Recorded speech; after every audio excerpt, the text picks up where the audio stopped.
வணக்கம். இது காலை நேர பிரதான செய்தி அறிக்கை.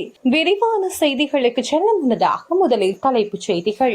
வானிலையில் ஏற்படவுள்ள திடீர் மாற்றம், இலங்கை மக்களுக்கு விடுக்கப்பட்ட அவசர அறிவிப்பு. இன்று 50 மில்லிமீட்டருக்கு அதிக மழை, எந்தெந்த மாவட்டங்களுக்கு பாதிப்பு, வெளியான அறிவிப்பு. ஆதரவளித்தவர்களை அரசாங்கம் காட்டிக் கொடுத்துவிட்டது, நாமல் காட்டம். உயருமா பேருந்து கட்டணம், வெளியான அதிரடி தகவல். இலங்கையில் அவசர காலநிலை நீடிப்பு, ஜனாதிபதி அனுர அதிரடி வர்த்தமானி. முல்லைத்தீவில் கனமான மழை, முந்தைய கட்டுக்குளத்தில் வான்கதவுகள் திறக்கப்படும் அபாயம். மகனுக்காக மஹிந்த ராஜபக்ச தீட்டும் திட்டம், மூடிய அறைக்குள் முக்கிய பேச்சுவார்த்தை. பிரதமர் ஹரணியால் சஜித்துக்கு ஏற்பட்டுள்ள பெரும் சிக்கல். ஜனாதிபதி செயலகம் முன்பாக தொடரும் போராட்டம், சஜித் நேரில் விஜயம். கொட்டும் மழையிலும் யாழ் தையிட்டியில் வெடித்த போராட்டம், கஜேந்திரன் எம்பி விமர்சனம்.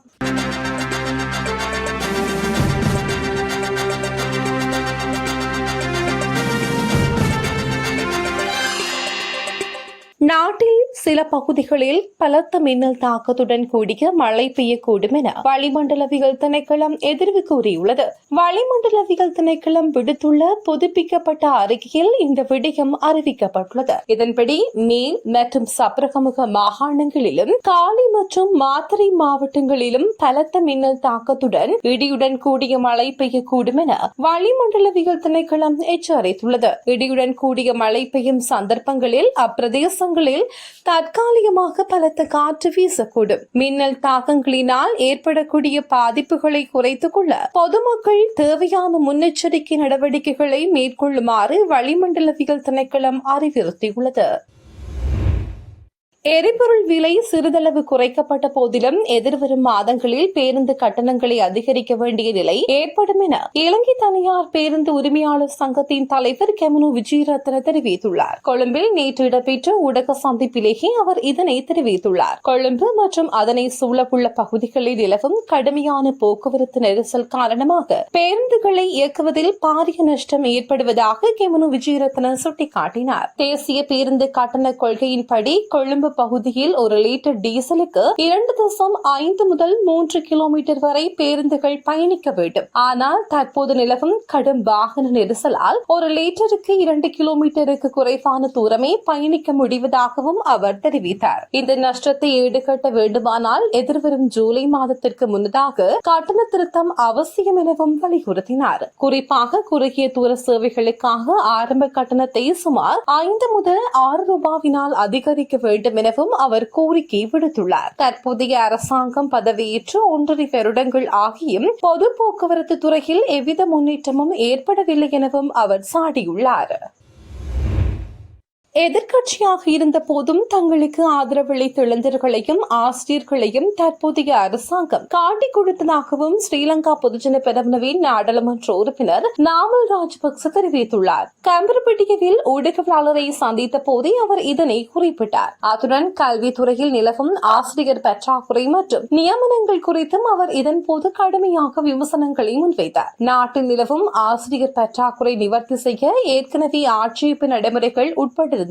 ஆனால் தற்போது தகுதியுள்ள நபர்களுக்கு அரசியல் காரணங்களுக்காக நியமனங்கள் மறுக்கப்பட்டு வருவதாகவும் அவர் குற்றம் சுமத்தினார். மேலும் நியமிக்கப்பட வேண்டிய பல ஆசிரியர்களின் தேவையான தகுதிகளை கொண்டுள்ளனர். அவர்களில் ஆட்சேப செயல்முறைக்கு சட்டப்பூர்வ அங்கீகாரம் கிடைத்துள்ள போதிலும் அரசாங்கம் அவர்களை புறக்கணித்து வருவதாக அவர் சுட்டிக்காட்டினார். நாட்டில் அசாதாரண சூழ்நிலையிலும் மாணவர்களின் கல்வியை தொடர அர்ப்பணிப்புடன் செயற்பட்ட ஆசிரியர்கள் தற்போது தங்களின் அரசியல் சார்பு காரணமாக ஓரங்கட்டப்படுவதாகவும் நாமல் தெரிவித்தார். இது ஆளும் கட்சியுடன் இணங்காதவர்களை முடக்கும் ஒரு திட்டமிட்ட அரசியல் நிகழ்ச்சி நிரல் எனவும் அவர் குறிப்பிட்டுள்ளார். டிட்வா சூறாவளியின் பின்னர் நாட்டில் அமல்படுத்தப்பட்ட அவசர கால நிலை மேலும் நீடிக்கப்பட்டுள்ளது. இதன்படி கடந்த 28ஆம் தேதி அமலாகும் வகையில் ஜனாதிபதி அனுரகுமார் திசாநாயக்கவினால் அவசர கால நிலை நீடிக்கப்பட்டு புதிய அதிவிசேட வர்த்தகமானி வெளியிடப்பட்டுள்ளது. பொது அவசர நிலை காரணமாக பொது பாதுகாப்பு, பொது ஒழுங்கை பாதுகாத்தல் மற்றும் சமூகத்தின் வாழ்க்கைக்கு அவசியமான பொருட்கள் மற்றும் சேவைகளை பராமரித்தல் ஆகியவற்றில் நலன்களுக்காக அவசர கால நிலையை நீடிப்பது பொருத்தமானது என தாம் கருதுவதாக ஜனாதிபதி வெளியிட்டுள்ள அதிவிசேட வர்த்தக ஆணையில் குறிப்பிடப்பட்டுள்ளது. இந்த நிலையில் பொது பாதுகாப்பு சட்டத்தின் கீழ் ஜனாதிபதிக்கு வழங்கப்பட்ட அதிகாரங்களுக்கு அமைய அவசர கால நிலை நீடிக்கப்பட்டுள்ளது. முல்லைத்தீவு நைனமடு பகுதியில் 50 மில்லிமீட்டருக்கு அதிகமான மழை வீழ்ச்சி பதிவாகியுள்ளது. இதன் காரணமாக முந்தைய கட்டுக்குளத்தில் நீர்வரத்து அதிகரித்து வருவதாகவும் அனர்த்த முகாமைத்துவ நிலையத்தின் முல்லைத்தீவு பிராந்திய அலுவலகம் தெரிவித்துள்ளது. தற்போதைய நிலைமையை கருத்தில் கொண்டு முந்தைய கட்டுக்குளத்தின் வான்கதவுகள் திறக்கப்பட வாய்ப்புள்ளதாகவும் தெரிவிக்கப்படுகிறது. எனவே குளத்தின் தாழ்நில பகுதிகளில் வசிக்கும் பொதுமக்களும் விவசாயிகளும் அவதானமாக இருந்து தேவையான முன்னெச்சரிக்கை நடவடிக்கைகளை மேற்கொள்ளுமாறும் அறிவுறுத்தப்படுகின்றனர். நேற்று முன்தினம் நள்ளிரவு முதல் அமலுக்கு வரும் வகையில் எரிபொருட்களின் விலையில் திருத்தம் மேற்கொள்ளப்பட்டுள்ளது. எரிபொருள் விலையை சூத்திரத்திற்கு அமைக்க இந்த திருத்தம் மேற்கொள்ளப்படுவதாகவும் இலங்கை பெட்ரோலிய கூட்டுத்தாபனம் தெரிவித்துள்ளது. இதன்படி பெட்ரோல் 92 ஆக்டேன் மற்றும் ஆக்டோ டீசல் லீட்டர் ஒன்றின் விலை தலா 2 ரூபாவினால் குறைக்கப்பட்டுள்ளது. இந்த விலை குறைப்பை தொடர்ந்து ஒரு லிட்டர் பெட்ரோல் 92 ஆக்டேன் புதிய விலை 292 ரூபாயாகவும் ஆக்டோ டீசலின் புதிய விலை 277 ரூபாய் நிர்ணயிக்கப்பட்டுள்ளது. நேற்று நள்ளிரவு முதல் இந்த விலை மாற்றங்கள் அமலுக்கு வரும் வகையில் நடைமுறைப்படுத்தப்பட்டன. அதேவேளை பெட்ரோல் 95 ஆக்டேன் விலை 340 ரூபாயாகவும், சூப்பர் டீசலின் விலை 323 ரூபாயாகவும், மண்ணெண்ணெயின் விலை 182 ரூபாயாகவும் எவ்வித மாற்றமும் இன்றி அதே விலையில் விற்பனை செய்யப்படுகின்றது. முன்னாள் ஜனாதிபதி மஹிந்த ராஜபக்ச தனது மகனை ஜனாதிபதியாக்குவதற்காக தனது சுகவீனத்தையும் பொருட்படுத்தாது ஹாலி என வட்டுனவில் உள்ள டட்லி ஸ்ரீசேனவுக்கு சொந்தமான அரலியா பீச் ஹோட்டலில் தனது அரசியலை நெருங்கி இரு நண்பர்களை சந்தித்து கலந்துரையாடியுள்ளதாகவும் அரசியல் வட்டாரங்களில் தெரிய வந்துள்ளது. நாமல் எதிர்கால ஜனாதிபதியாவதென்றால் தன்னுடன் ஒரு பலமான அரசியல் பின்புலம் தேவையாகியுள்ளது. இன்று நாமலுடன் இருப்பவர்களை பார்த்தால் திஸ்ஸ குட்டிகராட்சி, டிபி சானுக்கு, மிலிந்த ராஜபக்ச என்று அடுக்கிக் கொண்டு போனாலும் பலமான அரசியல்வாதிகள் இல்லை. இவர்களின் பேச்சு மக்களிடம் பெருவாரியாக ஈடுபடாது. இன்றுள்ள என்பிபி அரசுக்கு சவால் விடுக்கக்கூடிய வகையில் இருக்கவில்லை. அதனால் நாமலுக்கு ஒரு பலமான அரசியல் பரிவாரங்களை உருவாக்க வேண்டும் என்ற சிந்தனையில் தான் மஹிந்த இவ்வாறு சந்திப்புகளை நடத்தியுள்ளார். இந்த சந்திப்பில் வீரசுமன, வீரசிங்க மற்றும் தெலித் ஆகிய இவர்கள் இருவரையும் மஹிந்த சந்தித்து நீண்ட கலந்துரையாடலில் ஈடுபட்டுள்ளார். நாமலுக்காக தனது பழைய அரசியல் நண்பர்கள் எப்படியாவது இணைத்துக் கொள்ள வேண்டும் என தனது வயதையும் பொருட்படுத்தாது பணியில் இறங்கியிருப்பது அரசியல் வட்டாரங்களில் பெரும் வாரியாக பேசப்படுகிறது. பிரதமர் ஹரணி அமரசூரியவுக்கு எதிரான நம்பிக்கையில்லா தீர்மானத்தில் எதிர்க்கட்சித் தலைவர் சஜித் பிரேமதாச முதல் கையொப்பத்தை இட்டு 24 நாட்கள் கடந்த நிலையில் அடுத்த கட்ட நடவடிக்கை எடுக்க முடியாமல் உள்ளதாக தெரிவிக்கப்படுகிறது. நம்பிக்கையில்லா தீர்மானத்தை சபாநாயகரிடம் சமர்ப்பிக்க குறைந்தபட்சம் 20 எம்பிக்கள் கையெழுத்திட வேண்டும். இன்னும் குறைந்தபட்சம் 20 கையொப்பங்களை பெற முடியவில்லை. ஆனால் எதிர்க்கட்சித் தலைவர் சஜித் பிரேமதாச தான் தீர்மானத்தை முன்வைப்பதாக நாடாளுமன்றத்தில் சவால் விடுத்திருந்தார். தமிழ் தேசிய மக்களின் கூட்டமைப்பு நம்பிக்கையில்லா தீர்மானத்தின் கையெழுத்திடப் போவதில்லை என்று கூறியுள்ளது. ஐக்கிய மக்கள் சக்தியில் 40 எம்பிகள் உள்ளார்கள். அவர்களில் 20 பேரின் கையொப்பங்களை பெற முடியவில்லை என்பதும் குறிப்பிடத்தக்கது.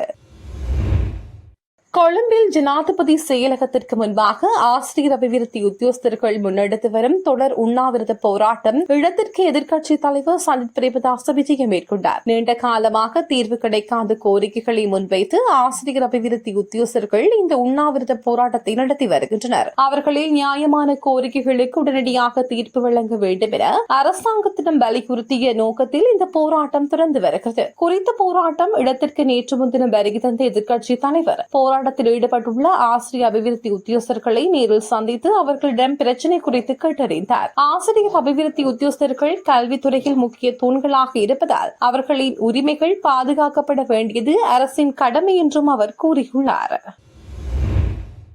முன்னாள் ஜனாதிபதி கோட்டபாய ராஜபக்ச துறவற வாழ்க்கையில் ஈடுபட திட்டமிட்டுள்ளதாக தகவல்கள் வெளியாகியுள்ளது. 30 ஆண்டுகால போரை முடிவுக்கு கொண்டு வருவதில் பெரும் பங்காற்றிய அவர் பின்னர் மக்கள் போராட்டத்தினால் பதவியை துறந்து நாட்டை விட்டு வெளியேறிய முதலாவது ஜனாதிபதியாக வரலாற்றில் பதிவாகுவார். தென்னிலங்கை ஊடகம் ஒன்று வெளியிட்ட தகவலுக்கு அமைய முன்னாள் ஜனாதிபதி பௌத்த போதனைகள் மற்றும் தியானத்தில் தனது பெரும்பாலான நேரத்தை தியானத்தில் செலவிடுவதாகவும் தெரிவிக்கப்படுகிறது. தற்போதைய சூழ்நிலையில் முன்னாள் ஜனாதிபதி துறவரத்தில் நுழைவதற்கான அதிக வாய்ப்பு உள்ளது என்றும் கூறப்படுகிறது.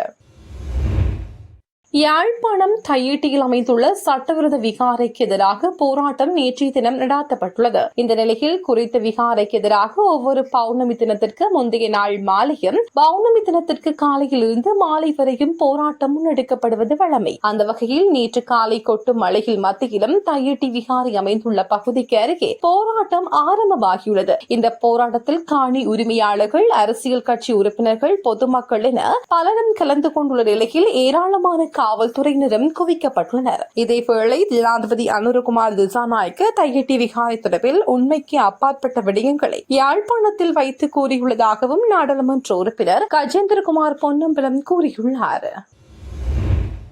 கொழும்பில் புறநகர் பகுதிகளான தெஹிவளை மற்றும் கொகிவளை ஆகிய பகுதிகளில் இடம்பெற்ற 2 வெவ்வேறு துப்பாக்கிச் சூட்டு சம்பவங்கள் தொடர்புடைய 2 சந்தேக நபர்கள் கைது செய்யப்பட்டனர். மேல் மாகாண தெற்கு பிராந்திய குற்றத்தடுப்பு பிரிவினால் சந்தேக நபர்கள் கைது செய்யப்பட்டுள்ளதாகவும் காவல்துறை ஊடக பிரிவு தெரிவித்துள்ளது. தெஹிவளை பகுதியில் உள்ள விருந்தகம் ஒன்றினுள் கடந்த 9ஆம் தேதி அதன் உரிமையாளர் சுட்டுக் கொல்லப்பட்டார். அத்துடன் கொகிவளை போதியாவத்தை பகுதியில் கடந்த வருடம் டிசம்பர் மாதம் 12ஆம் தேதி முச்சக்கர வண்டியில் பயணித்த ஒருவர் சுட்டுக் கொல்லப்பட்டார். இந்த 2 துப்பாக்கிச் சூட்டு சம்பவங்களுக்கு உதவிய குற்றச்சாட்டிலேயே சந்தேக நபர்கள் கைது செய்யப்பட்டுள்ளனர். இதன்போது சந்தேக நபர்களிடமிருந்து 14 கிராம் 730 மில்லிகிராம் ஐஸ் போதைப் பொருள் கைப்பற்றப்பட்டதாகவும் காவல்துறை தெரிவித்துள்ளது. இதுபோன்ற செய்திகளை தெரிந்து கொள்ள யாழ் டிவி நியூஸ் சேனலை சப்ஸ்கிரைப் செய்து அருகே இருக்கிற பெல் பட்டனையும் கிளிக் செய்து கொள்ளுங்க.